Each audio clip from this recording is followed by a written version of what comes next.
Hadassah est la plus grande organisation juive de femmes aux États-Unis.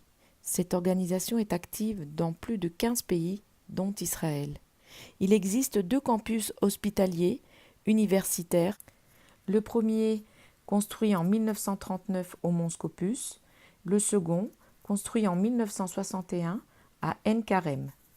Lorsque la direction américaine s'est engagée sur la construction du second centre Hadassah à Ein-Karem, elle a prévu une synagogue et elle s'est tournée vers Marc Chagall. Il a bien sûr répondu positivement en disant, je cite, « J'ai attendu toute ma vie pour être appelé à servir le peuple juif. » Chagall a travaillé pendant 2 ans sur la recherche, l'étude et l'exécution finale des vitraux. Chaque vitrail reflète son amour pour son peuple, son profond sentiment d'identification avec l'histoire juive de son enfance. Il s'est inspiré de la Bible, et en particulier des bénédictions données par Jacob à ses 12 fils, et celles données par Moïse aux 12 tribus d'Israël.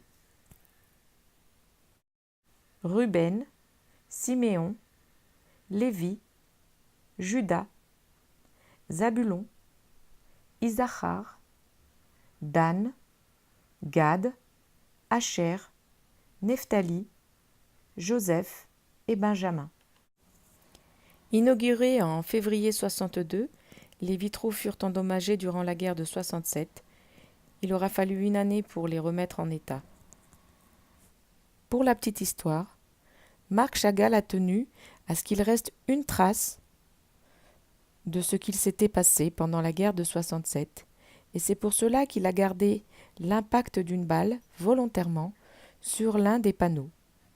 À vous de retrouver lequel.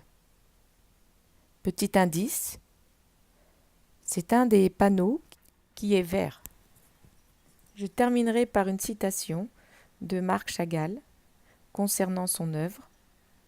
Je cite « Ceci est mon modeste cadeau, destiné au peuple juif, qui a toujours rêvé d'amour biblique, d'amitié et de paix entre les peuples.